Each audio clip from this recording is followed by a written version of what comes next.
ఏడవ తరగతి విద్యార్థులకు స్వాగతం. విద్యార్థులు, మన తెలుగు పాఠ్యపుస్తకం నుండి ఉపవాచకమునకు సంబంధించి మన విశిష్ట ఉత్సవాలు మరి జాగ్రత్తగా చదువుకుందామా? ఉచ్చారణ దోషాలు లేకుండా నాతో పాటు చదవడానికి ప్రయత్నించండి. మన తెలుగు రాష్ట్రాలలో వివిధ ఉత్సవాలు, జాతరలు జరుగుతూ ఉంటాయి. అవి ఆయా ప్రాంత ప్రజల చరిత్ర, సంస్కృతి, వారసత్వ సంపదకు సజీవ సాక్ష్యాలుగా నిలుస్తున్నాయి. విభిన్న అలవాట్లు, సాంప్రదాయాలు, ఆచార వ్యవహారాలు ప్రజల మధ్య ఐకమత్యాన్ని నెలకొల్పుతున్నాయి. మన దేశ మూలభావం భిన్నత్వంలో ఏకత్వం. మన భావాన్ని పెంపొందిస్తూ మన రాష్ట్రంలో జరిగే కొన్ని ఉత్సవాల గురించి తెలుసుకుందాం. సిరిమానోత్సవం. సిరిమాను అంటే సంపదలిచ్చే పెద్ద చెట్టు. పైడితల్లి అమ్మవారు ఉత్తరాంధ్ర ప్రజల ఇలవేల్పు.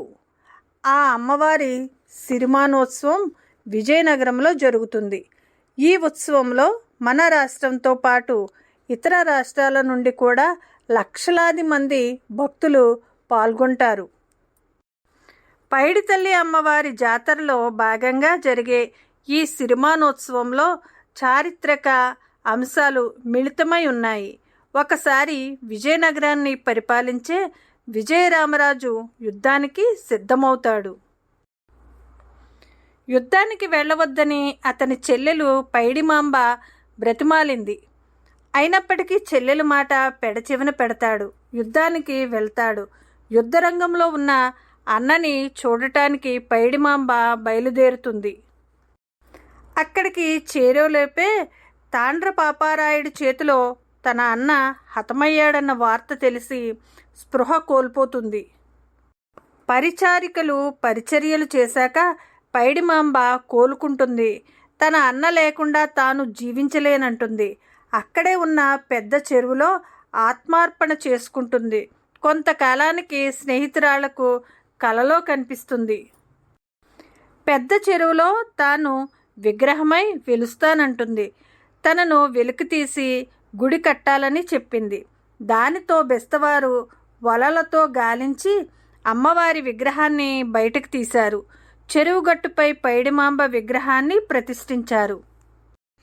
విజయదశమి తరువాత వచ్చే మొదటి మంగళవారం నాడు విగ్రహ ప్రతిష్ఠ చేస్తారు.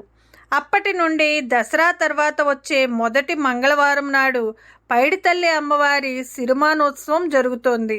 సిరిమానోత్సవం జరగడానికి 15 రోజులు ముందుగానే పైడితల్లి అమ్మవారి సిరిమానును ఎక్కడి నుండి తేవాలనే విషయాన్ని పూజారి ఆలయ ధర్మకర్తలకు తెలియజేస్తాడు. పూజారి సూచన మేరకు వారు సిరిమాను ఉన్న చోటికి వెళ్తారు. స్థల యజమాని అనుమతితో సిరిమానును తీసుకువస్తారు. సుమారు 60 అడుగుల పొడవు ఉండే సిరిమాను చివర ఆసనం ఏర్పాటు చేస్తారు. దానిపై పూజారిని కూర్చోబెడతారు. గుడి పూజారిని పైడిమాంబ అమ్మవారి ప్రతిరూపంగా భావిస్తారు. ఆయనను ఆ ఆసనంలో కూర్చోబెడతారు. ఆలయం నుండి విజయనగర రాజుల రాజప్రసాదం వరకు 3 సార్లు ఊరేగిస్తారు. ఆ సిరిమానుకు ముందు భాగంలో బెస్తవారి వల, అంజలి రథం, దేవతల రథం నడుస్తాయి. సిరిమానోత్సవం అంగరంగ వైభవంగా జరుగుతుంది. అమ్మవారు వెలిసిన తరువాత ఈ ప్రాంత ప్రజలు ఎలాంటి ప్రకృతి వైపరీత్యాలకు గురికాలేదు. అదంతా అమ్మవారి దయ అని ఈ ప్రాంత ప్రజలు భావిస్తారు. జాతరలో భాగంగా అమ్మవారి ఘటాలు రాజమహల్కి తీసుకువెళ్తారు. తిరిగి చదురు గుడికి చేరుకుంటారు. రాబోయే సంవత్సర కాలంలో జరిగే మంచి చెడులను పైడితల్లి అమ్మవారు పూజారి రూపంలో చెబుతుందని భక్తుల విశ్వాసం. ఆ సమయంలో పూజారి ధాన్యపు గింజలను ఇస్తాడు. వాటిని తమ పొలాల్లో మొదటి విత్తుగా నాటుకుంటే మంచి పంట పండుతుందని రైతుల నమ్మకం. రెండవది గుణదల మేరీమాత ఉత్సవం. దక్షిణ భారతదేశంలో ఉన్న పెద్ద చర్చిలలో గుణదల మేరీమాత చర్చి ఒకటి. ఇక్కడ ఫ్రాన్స్ దేశంలో లూర్దు నగరం చర్చిలో ఉన్న మేరీమాత విగ్రహాన్ని పోలిన విగ్రహం ఉంది. ఇది గుహలో ఉంటుంది. విజయవాడ సమీపంలోని గుణదల చర్చిలో కూడా మేరీమాత విగ్రహం కొండ గుహలోనే ఉంటుంది. అందువల్ల ఈ చర్చి ప్రసిద్ధి చెందినది.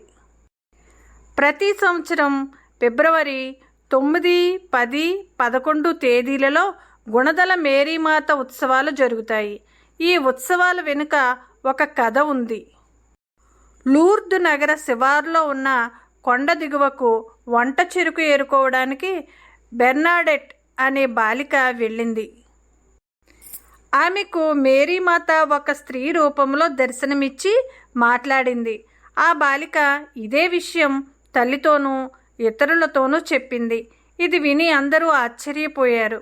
మేరీమాత కనిపించిన ఫిబ్రవరి 11వ తేదీని గుర్తు చేసుకుంటూ ప్రతి సంవత్సరం అక్కడ మేరీమాత ఉత్సవాలు జరుగుతాయి.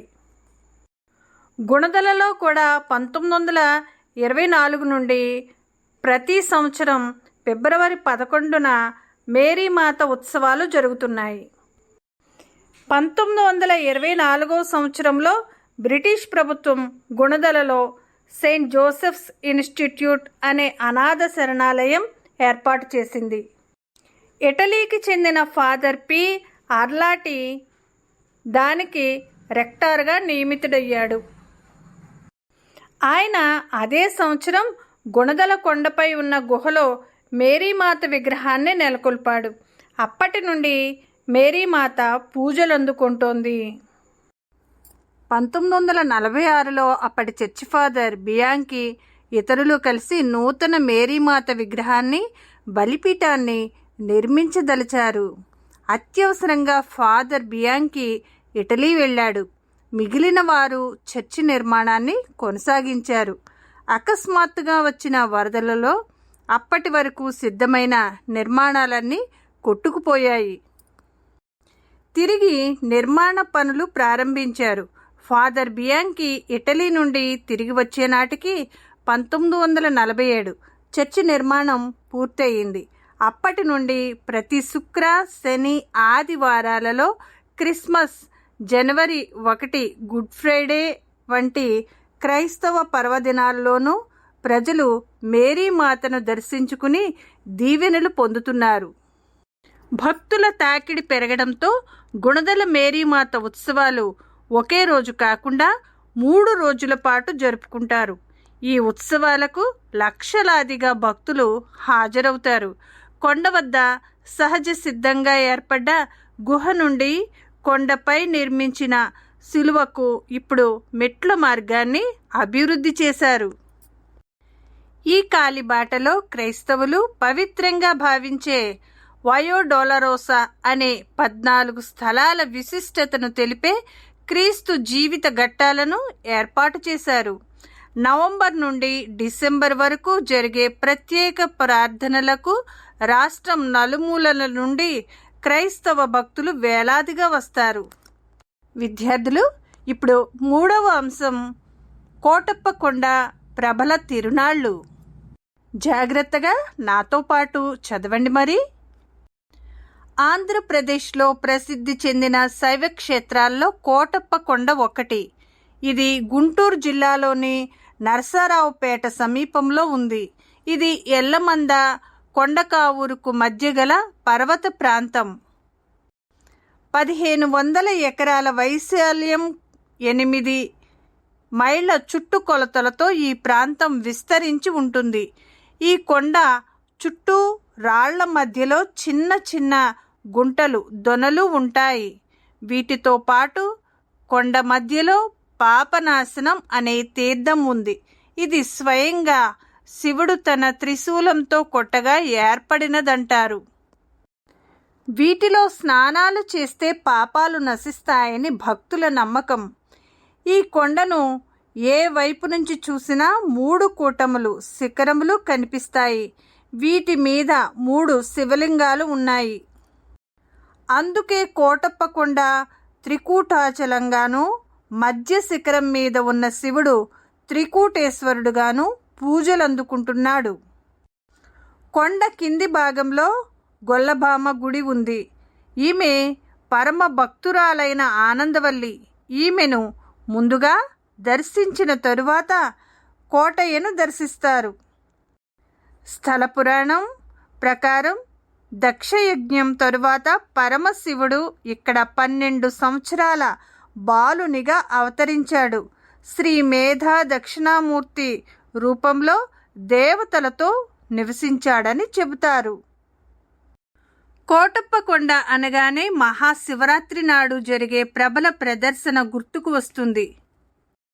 ప్రభలు అనగా వెదురు కర్రలతో దీర్ఘచతురస్రాకారంగా పొడవైన ఆకారాలు నిర్మిస్తారు.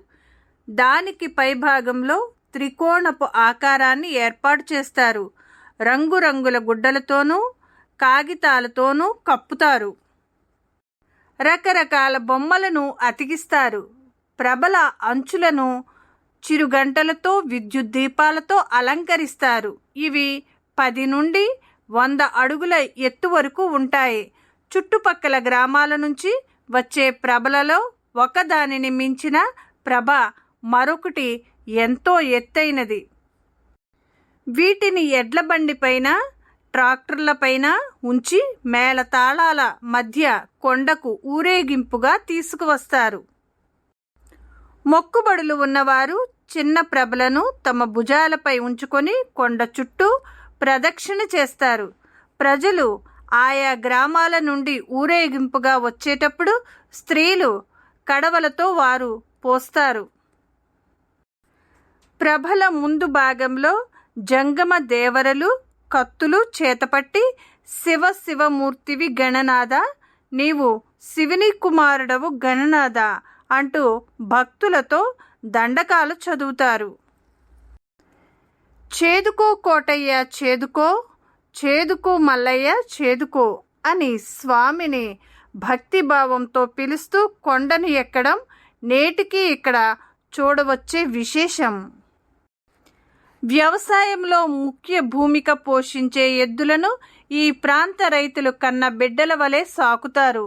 కోడెదూడలు, ఎద్దులు రైతుల ఇళ్లలోని బిడ్డలు ఏ విధమైన అనారోగ్యం పాలవకుండా క్షేమంగా ఉండాలని మొక్కుకుంటారు. మహాశివరాత్రి పర్వదిన సందర్భంగా అత్యంత జనసందోహంతో జరిగే జాతరగా కోటప్పకొండ ప్రభల తిరునాళ్లు ప్రసిద్ధి చెందాయి. కోటప్పకొండ ప్రభల ఉత్సవాన్ని ప్రభుత్వం రాష్ట్ర పండుగగా గుర్తించింది.